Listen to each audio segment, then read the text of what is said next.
Hola, ¿qué tal? Buenas tardes. Soy Betty Hernández y hoy en la sección de Cultura de Radio Andalucía me acompaña Alberto Moreno.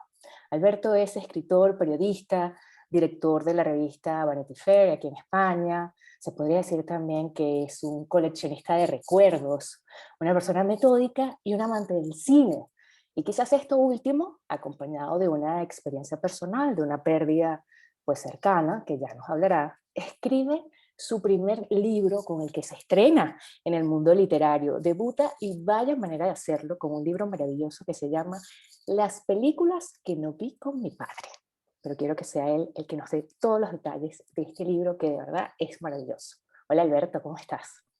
Hola, ¿qué tal? ¿Cómo estáis? Pues nada, aquí muy contento de estar atendiendo a esta invitación y con muchas ganas de hablar de libros y de películas.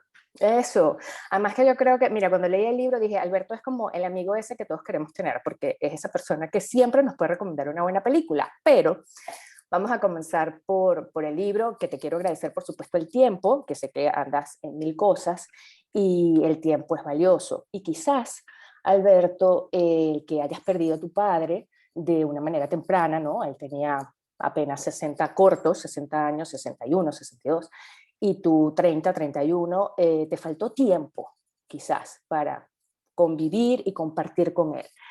Y no sé si fuese falta de tiempo, más esa pasión por el cine y quizás esa forma en que tú puedes darle sentido a la vida con el cine, que te llevó a escribir este libro, Las películas que no vi con mi padre. Pues mira, yo estaba creo que en un concierto hace 5 o 6 años. Mm, Estaba viéndolo y me sabía las canciones de memoria y de repente me dio por pensar. Normalmente no tengo mucho tiempo para pensar porque siempre estoy resolviendo historias. Y vi que no sé si todo el mundo tiene una responsabilidad, no sé si todo el mundo tiene un libro dentro, o si tiene siquiera una obra que pueda hacer pública alguna vez, pero yo pensé que quizás sí, que podía escribir algo más largo que los reportajes o que las entrevistas que hago a menudo. Algo más reposado o algo más mío. Y, y dije, si yo tuviera que empezar por algún sitio, haría una novela. Muy probablemente por el tipo de periodismo que estaba haciendo no me apetecía tanto.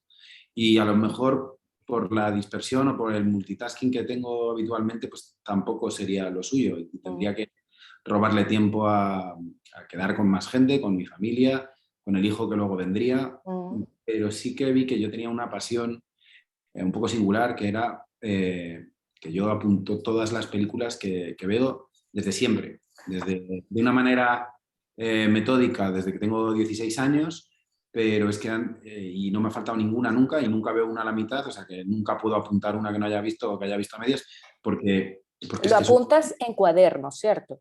cuadernos de Y papel. los conservas desde que tienes 16 Todo, años. conservo En todo cuadernos de papel, eso es muy importante. y luego lo digitalizo, lo meto en Madre Excel mía. y cruzo datos y todo. Y de los 16 para atrás cogí una enciclopedia de cine y hice lo mismo. Fui tachando las películas que recordaba haber visto enteras Mm. y ahí obtuve otras 500 o las que fuera. Entonces, el sumatorio, yo puedo decir con orgullo y con muy mínimo margen de error que tengo apuntadas todas las películas que he visto en mi vida. Que Que son no como sé, unas 6.000, ¿no? Dices tú. son aproximadamente 6.000. Sí, el Madre último, mía.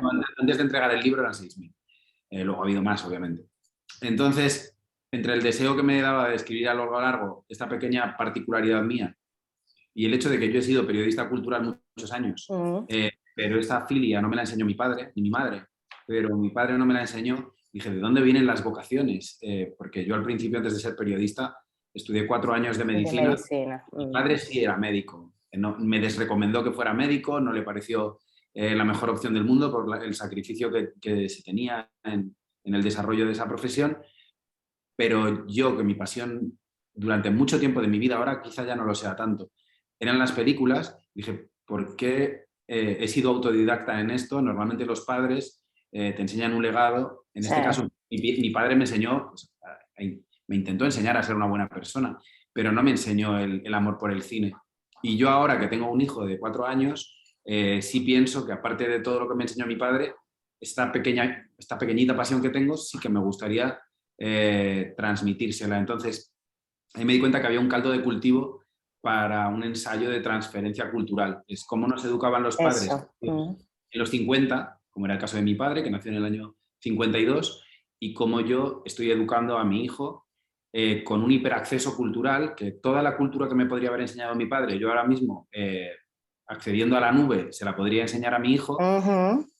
La cuestión es, quiero hacerlo. Me gustaría que mi hijo fuera una réplica de mis reductos emocionales, o por lo menos darle la oportunidad para que él decida luego. Entonces, la diferente manera en la que él me transmitió la cultura y yo se la transmitiré a mi hijo, él obviamente con muchísimo menos medios, porque teníamos un VHS y 3 cintas. Era otra época, analógico totalmente. Y eso es lo que te podían enseñar. Y Sí. sumado además al hecho de que yo soy hijo de una de las generaciones más pop de la historia. Yo diría que los 80 emocionalmente quizá es una de las que más apego tienen precisamente por la memorabilia, el merchandising que se ha hecho de casi todas las películas, Ah. como Indiana Jones o como Star Wars, etcétera, y cómo estos juguetes, porque son juguetes, nos sirven como de transportadores emocionales hacia esa década en la que, de seguridad, en la que como éramos pequeños y nuestros padres nos cuidaban, pues nos sentíamos protegidos.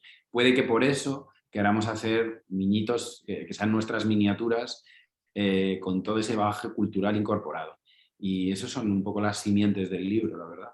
No, es muy interesante, además que es un libro que, como le dices tú, es un ensayo, es autobiográfico, no es ficción, pero hay tres piezas fundamentales, así lo veo yo, ¿no? Que es, bueno, tu padre, tú y tu hijo, y es un libro muy emotivo. Y creo, Alberto, perdona, me da la sensación de que sin saberlo has estado escribiendo, más allá de que esa idea o dar ese paso de, que ya me lo vas a contar, de sentarte a escribir el libro y quienes te impulsaron o te inspiraste, es un libro que sin saberlo lo estás escribiendo de toda la vida. Bueno, claro, esta reflexión que haces es totalmente cierta. O sea, yo apunto todo absolutamente, siempre, y no sabía si eso me iba a llevar a algún lado. Sigo apuntando un montón de cosas, sigo apuntando listas de tareas, sigo apuntando listas de logros, eh, Mira, hay cualquier... algo súper chistoso, perdona que te interrumpa, pero es que lo tengo aquí apuntado porque yo dije, esto es maravilloso, que hay una parte que dice en tu libro que dice, me obsesiona morirme y que todos mis textos secretos queden atrapados en la nube, sin que nadie pueda acceder a ellos nunca. Pero me obsesiona mucho más que se conozcan los que por pudor me he resistido a enseñar a otros. O sea, tú estás escribiendo todo el tiempo. Claro, yo siempre tengo hojas de texto. Debo de tener aproximadamente 50 o 60 notas en el móvil, todas ellas activas. En el iPhone, cuando tú apuntas algo, pasa al primer puesto de la lista. Entonces estoy constantemente Correcto. actualizándolas. Son listas de las películas que me han recomendado, o los vinos que quiero beber, o los destinos a los que quiero ir, etcétera, etcétera. Frases que a lo mejor utilizo para siguientes trabajos, borradores de diálogos que Clasificas todo. siempre. Muy bien, pero ayuda un montón. O sea, porque es eso, de alguna manera tenías entonces el libro escrito sin saberlo, esa parte investigativa.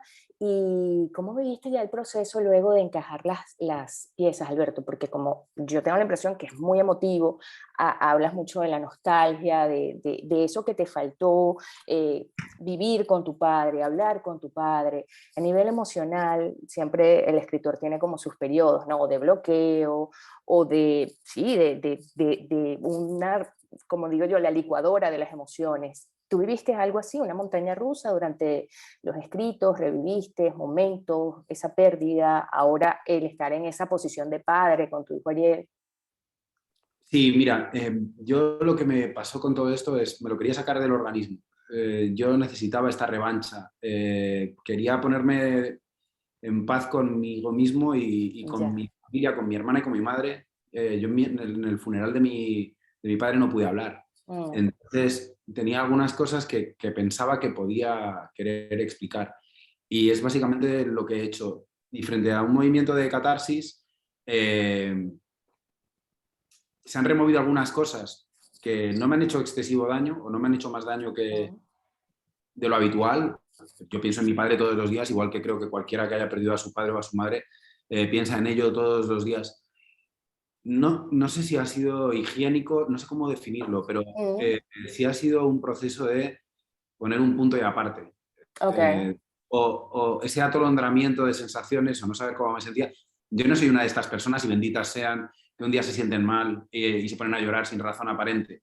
Yo sé exactamente, por suerte, lo que me pasa en cada momento, sé por qué estoy triste y sé que esto ha tenido gran parte de que yo algunas veces pues haya estado un poco hundido. Claro. Pero Fue como también terapéutico, se podría decir.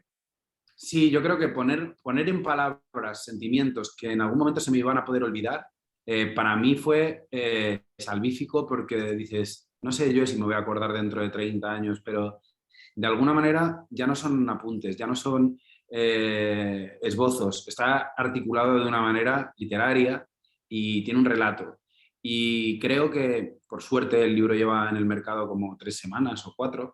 Este relato ha calado en algunas personas que me mandan mensajes cariñosos todos los días y que me dicen, lo has explicado de una manera que yo no sabía. Lo he querido explicar por mi madre, lo he querido explicar por mi hermana, por el resto de mi familia, por mí el primero, porque al final la manera en la que yo intento conocer a mi padre, porque este es un libro de búsqueda también, Mm. yo he intentado dar sentido a la vida de mi padre rellenando los claroscuros que había o esas líneas de puntos que estaban por rellenar. Yo les he intentado dar un sentido. Fue una especie de inteligencia artificial, ¿no? Con Claro, palabras y con películas. entonces, sí, las películas son un pretexto, son un MacGuffin. A mí cuando el libro me dicen que se van a encontrar en la sección de cine de una librería, me parece equivocado, porque Mm, no me parece que... totalmente. Creo que tiene que estar en la sección de ensayo, pero no porque piense que una sección es mejor que otra, es que creo que quien se vaya a buscar un libro de cine no es este su libro. Las películas muchas veces nos explican pensamientos universales, porque Sí, básicamente parten de la experiencia que alguien ha tenido y le da, pues lo mismo que antes te decía, una forma literaria yo, pues una forma poética, visual, a modo de imágenes, inventando un relato, o si es un documental, pues más parecido al ensayo, que es lo que yo he intentado. Pero totalmente. básicamente era articular todo esto, cómo me sentí, cómo han sido los primeros 40 años de mi vida, en los que yo soy bisagra, y a partir de ahora que he tenido a mi hijo, que yo era el protagonista principal de mi vida, ya no lo soy más. Entonces, Claro. el libro tiene una estructura bicéfala, que es mi padre y mi hijo. Y tu hijo, correcto. En un primer borrador estaba yo en el medio y eran 3 bloques, era mi padre, yo y mi hijo. Ok. Y me pareció más narcisista y sobraba un poco. Entonces, en la primera edición que hice, dije, ¿y si reabsorbo una parte mía en el segmento de mi padre y otra en el de mi hijo? Porque al final yo estoy hecho de los dos. Claro, Somos la misma totalmente. materia prima, somos el mismo ADN. Eh, Dije, ¿cómo hacer para partirme? Pues lo hice de la manera más orgánica que podía, y lo que decía antes, yo antes era el protagonista principal de mi vida. Ahora que rondó la cuarentena, mi hijo es el protagonista principal de mi vida y yo soy un personaje secundario. Y así es como lo he concebido. No, es maravilloso. Y por eso lo decía, que no se dejaran llevar por el título ni nada, porque no es o sea, no es un libro de cine, es un A lo mejor libro está mal que... titulado, a lo mejor está No, mal no, a mí titulado. me encanta, además la portada es maravillosa, esa parte que está el listado, ¿no? Escrito. ¿Perdona? Es de mi compañero Fernando Vallespín, que trabaja conmigo en la editorial, y es una maravilla. Una maravilla. Y además, Alberto, bueno, para quienes están sintonizándonos en este momento, recuerdo que estoy conversando con Alberto Moreno, escritor y periodista, a propósito de su debut literario con Las películas que no vi con mi padre. Es un libro, yo no tengo hijos, pero a mí me parece que sin querer, hasta puede ser, a mí no me gusta la palabra guía, manuales, ni nada por el estilo, ¿no? Pero puede ser hasta un libro de paternidad, porque qué bonita la parte, yo no quiero adelantar mucho, pero Alberto clasifica, como bien lo ha dicho, todo en su vida. Y el libro también, pues están las películas que no vio con su padre, películas que sí vio, y hay una lista de películas, esa parte me encantó, de esa lista de películas con la que le quieres explicar a tu hijo la vida. Y es muy emocionante también porque, bueno, quizás el mercado está siempre como más lleno de las experiencias de las madres, que son maravillosas, pero qué bonito también es leer y conocer la parte del padre. Esa parte, de verdad, valga la redundancia, es maravillosa. Y es una guía de paternidad también, es un libro de paternidad. Pues gracias por entenderlo de manera generosa. Eh, Yo me planteé cuando empecé a ser adulto, más o menos. Y yo creo la primera, cuando me independicé, cuando me fui a vivir con mi primera novia, yo tenía 23 años.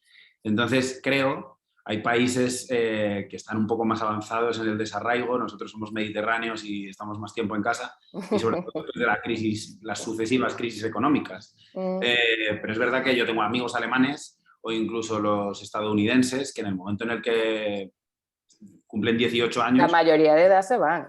le dicen adiós muy buenas, algunos les ayudan económicamente, la mayoría no, y si tienen que buscar un trabajillo de camarero, de librero, como hice yo, no pasa nada. Yo me fui a los 23 años de casa, la primera vez, luego volví y luego me volví a ir, pero a los 23 años establecí que era una edad razonable, que es cuando normalmente te licencias en España en una carrera universitaria, Claro.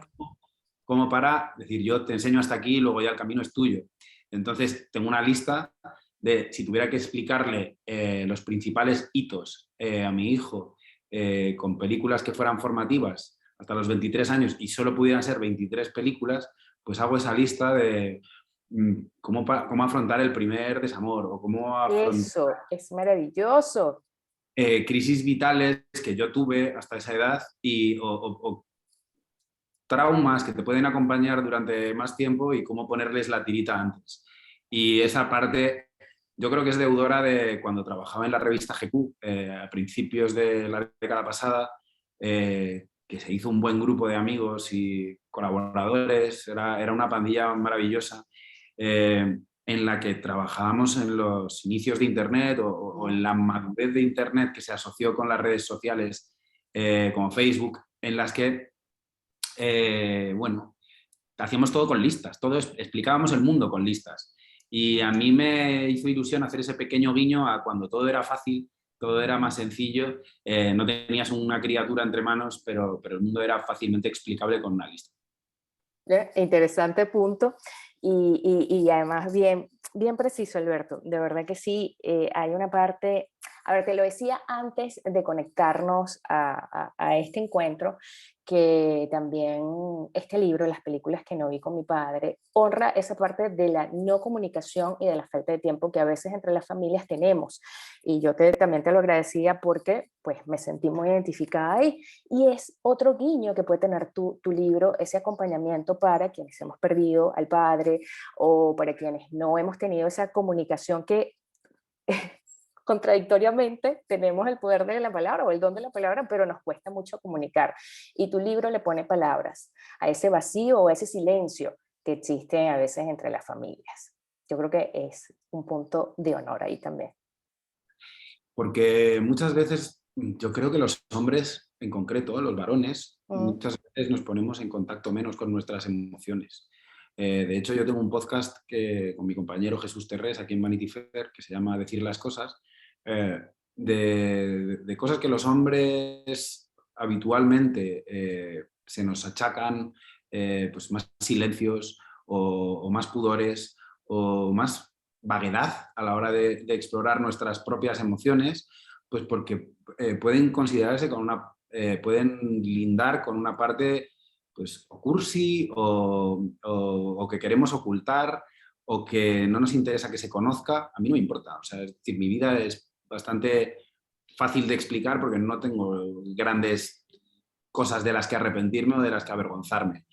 Eh, y yo creo que esto pasa mucho educacionalmente en nuestro país. Supongo que puede ser en todos, pero una relación padre-hijo, ambos varones, puede ser quizá menos franca, no franca, sino menos específica que la que puedan tener dos mujeres que se cuentan más detalles. Aunque últimamente creo que está cambiando un poco eso, ¿no? Creo Cambiando que un poco. estamos avanzando. Está cambiando un poco y creo que soy la muestra de eso. Y Dios me libre de hacer de establecer cualquier arquetipo porque me parecen casi todos tóxicos o a remover. Pero a mí me gusta el hecho de saber que no he tenido toda la comunicación posible con mi padre, pero sí me gustaría tenerla con mi hijo. Claro, Y, eso. Te y hay agarras una, de ahí para no... Claro, sí, sí, perdón. no, que culturalmente explicar las emociones, y más siendo hombre, podía malentenderse o decir, bueno, es que eres un blando. Y esto a los hombres nos ha pesado históricamente muchísimo. Ha hecho mucho daño. O que no hemos sabido hacerlo, porque no teníamos las herramientas, porque no sabíamos que explorar en nuestro interior y contarlo podía ser útil para los que teníamos alrededor. A mí me gustaría que mi padre me hubiera contado más batallitas o que me hubiera dicho cuándo se enamoró por primera vez, si es que no fue de mi madre porque le dio tiempo a hacerlo antes. Claro. Una serie de cosas que da vergüenza preguntar porque no sabes, no quieres molestar, no quieres agredir, pero que las inseguridades generación tras generación se repiten y a mí me gustaría, pues, si a mí me daba reparo decirle algo tener vergüenza con un padre es algo que no debería No existir. debería existir, sin embargo, Es sí. alguien que te va a cuidar, pero tú no te das cuenta hasta que tienes un hijo. Entonces, Buen punto. creo que mi padre, si tuviera toda la información que yo ahora tengo y esta autoexploración, en cuenta que en los años 50, cuando nació él, el psicoanálisis, el autoconocimiento no estaba tan a la orden del día. No. O sea, la gente no perdía el tiempo autoconociéndose tanto. Nunca ha habido tanta psicoterapia y tampoco estigmatizada como ahora mismo. Es decir, ahora alegremente le decimos a cualquier persona, ve al psicólogo, necesitas ayuda, necesitas Sí, pauta. Y eso antes era considerado un rasgo de debilidad. Qué equivocados estábamos. sí. Entonces, claro, es lo más natural del mundo que nos tratemos la cabeza del mismo modo que nos tratamos el cuerpo. Es decir, todo el mundo sabe que no debía beber aguarrás, pero quizá no sabías que no tenías que hacer cosas que emocionalmente te pudieran dañar o que Claro. había que intentar curarse o que había que intentar explorarse.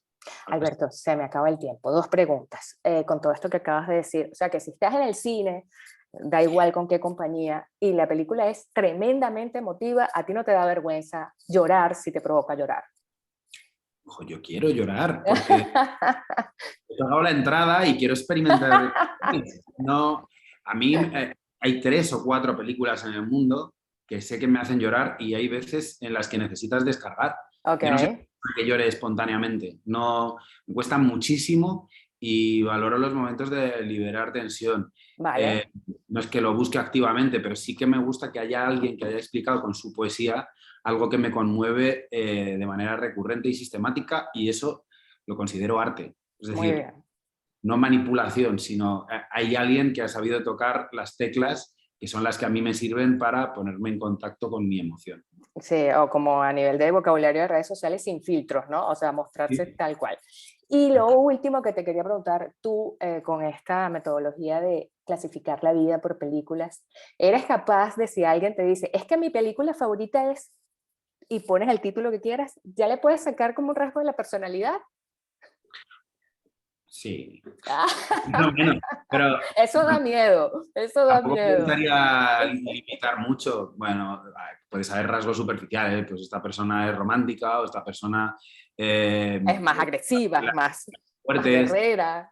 Hay muchos futbolistas que decían que las películas de acción eran las que les motivaban, porque es gente que necesita estar en un constante estado de hiperestímulo para Claro. poder coger energías de una manera muy rápida y muy efectiva. Pues a esa gente le interesaba mucho Braveheart, lo he leído en muchas entrevistas, o Uf, Martian Commander, o yo qué sé, algo violento. Pero sí, claro, no es que sea capaz de discriminar.